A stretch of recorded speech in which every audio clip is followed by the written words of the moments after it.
dinadala po tayo sa gawain ng sanlibutan. Diba? Kung mapansin po natin.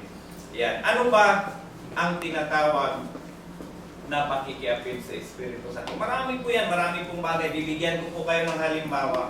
Lalong-lalo na yung tinatawag na kapaskuhan ng sinasabi po ng sanlibutan ito. Halimbawa, inimbitahan po kayo na maging ninong o ninang. Diba? Halimbawa, may kaibigan po kayong Katolik. Ito po ay realidad na experience po namin sapagkat kami din po ay kinukuha kung ninong o ninang kami po ni Mrs. Kung paano po natin paunlakan ito po, ay baka ibigay sa inyo yung pagkakataong ganito. Diba? Kung paano po ninyo tanggapin o reject yung isang alam po natin na minsan ay magiging laban sa ating pananampalataya. Bakit po, inimbitahan ko kayo ng sige kukunin kitang ninang, sige kukunin kitang ninong. Kaibigan po natin ay halimbawa ko ay Katolik. Yan.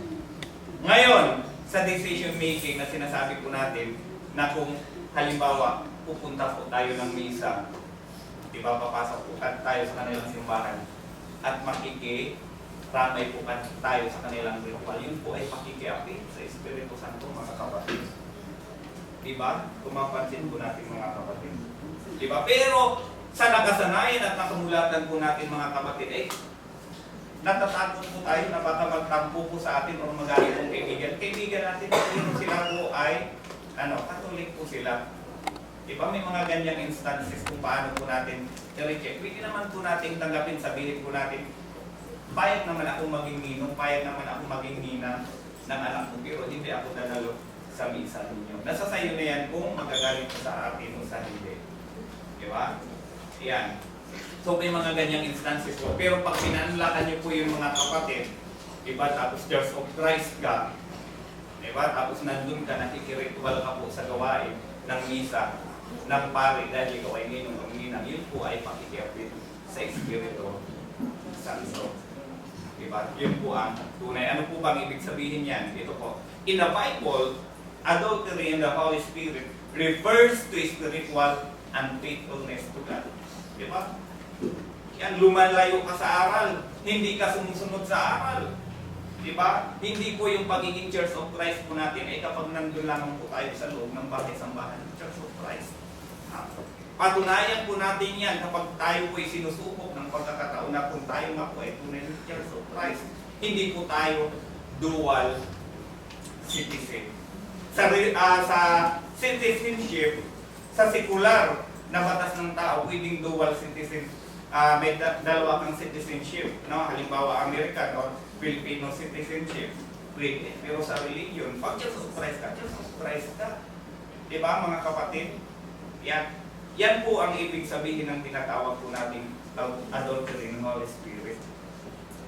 Diba? Parang hindi nananangan sa tunay na aral ng Diyos. Diba? Yan, baka ito po ay magiging challenge po sa atin, mga kapatid, na baka kukunin po tayong ninong o ninang ng mga kaibigan po nating taga-sanlibutan. Diba? O ibang pagkatang pangrelihiyon. Tayo ba ay makikiritual? Baka mamaya pati ninong at ninang nilagyan na ng cross, magpapalagay rin po tayo. Diba? Ay kahapag-hapag po tayo, mga kapatid. At hindi po natin ang pag-unawa ang salita ng Diyos. Diba? Ano pa? Where believers turn their devotion from Him to worldly things, idols, or sinful desires. Hindi lamang po yan yung pakikiapid sa Holy Spirit ay yung sumasamba ka sa Diyos-Diyosan. Masama pa po niya, nakipicture ka pa dun sa santo nila. Diba? Yun po ay pakikiapid po. Hindi, pag sinabi po natin pakikiapid sa Holy Spirit, hindi ka tapat dun sa Espiritu Santo na tinanggap mo nung ikaw ay nabautismuhan. Diba? Ano po? Naaral na po yan ni Brother Willard dati. Ano ba yung Holy Spirit sa atin? That is the seal of God. Yan po yung seal ng Diyos sa iyo. Diba? Yan. Ano pa? It's seen as breaking the covenant relation with God, leading to spiritual betrayal, often described as loving the world's systems. Yan. Satan's domain over God. Yan po yung gawain ng sanlibutan. Diba na siyang nag-uudyok sa isang mananampalataya, sa isang tao, yan, para sirain po natin yung commitment po natin, yung relasyon po natin sa Diyos dahil po tayo'y nagiging makiki-apid sa Espiritu Santo, hindi po tayo nagiging tapat dun sa aral. Diba? May mga ganyang instances, nagiging dual po ang ating religion. Hindi po dapat nagiging Church of Christ lang po tayo kapag nasa loob po tayo ng bahay sa bahay. Ang Church of Christ. Tangan-tangan po natin ang aral saan man po tayo mapunta. Diba? Diyan nagalit si Apostol Pablo kay Petro. Diba yung si Apostol Petro naging mapakunwari. Dahil kasama niyang naging Hudyo, naging Hunyango siya, naging Hudyo siya. Pagkasama niyang Hintil, nagiging ugaling Hintil siya. Diba? Hindi siya nagpakatotoo kung ano yung aral, dito ka. Diba? Naging ganun po yung naging ugali ni Petro.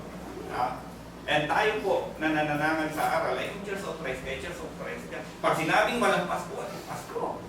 Diba? Ganun po dapat ang sistema po natin. Pag tinanong po tayo may Pasko sa inyo, may kaibigan po tayo, tinanong po tayo may Pasko. Ayon sa banal na kasulatan, wala namang nakalagay kung kailan ipinanganak ang ating Panginoon sa Kristo. Anong inutos niya? Yung banal na hapunan. Diba? Ganun po ang sistema po natin dito sa sanlibutan ito. Yun po yung mga aspeto. Diba? Yun po ay pagpapakita na unfaithfulness to God. Diba? Pag yung mga gayong bagay ay ginagawa mo. Diba? Na ikaw ay lumalayo sa aral ng Panginoong Diyos. O, diba? Pag bawal, bawal. Now, ayun po yung sinasabi ng banal na kasulatan. Diba? Yan, baka sasabihin po natin mga kapatid, parang mahigpit naman yata na magmininong ako, parang inigpitan ako ni brother, may ganito ganyan. Yan, parang sa paningin po natin, sa biglang tingin po natin, parang, pero pag ayon sa banal na kasulatan, yun po yung dapat. Diba? Yan, ano pa? God often portrays Himself as husband and His people as a wife. Diba? Kapag Kristiyano ka, may commitment, may relasyon ka kay Kristo, diba? Kailan ka nakipag-commit kay Kristo? Kailan? Nung ikaw ay sumampalataya at nabautismo, tinanggap mo siya eh. Diba? Kaya inahalin tulad yan sa magkasintahan, na topic na rin yan ni Brother Willard. Diba? Yung iglesia ay inahalin tulad sa kasintahang babae. Diba? Ang si Kristo at ang kasintahang babae, sino yung iglesia? Diba? Yan. Ano pa? Spiritual adulteries when Israel or believer acts like a faithless wife by turning to other lovers, idols, or worldly values. Ito pa po mga kapatid, na mapapansin po natin. Ang connotation po natin kay Judas, di ba kung mapansin po natin, yung pananampalataya ni Judas ay pinagpalit niya lang sa 3 pilar. Di ba kung mapansin po natin mga kapatid. Yan po yung connotation po natin at yan po yung pagkakakilanlan ni Judas sa istorya ng Bible. Di ba? Sa pila ay pinagpalit, ganun kadali pinagpalit ni Judas ang kanyang pananampalataya sa pila. Pero take note po mga kapatid, minsan sa outing lang, ipinagpapalit po natin ang gawain ng Panginoong Diyos. Di ba? At di ba po mahalin tulad din po natin ang ating mga sarili kay Judas. Di ba? Kung mapansin po natin.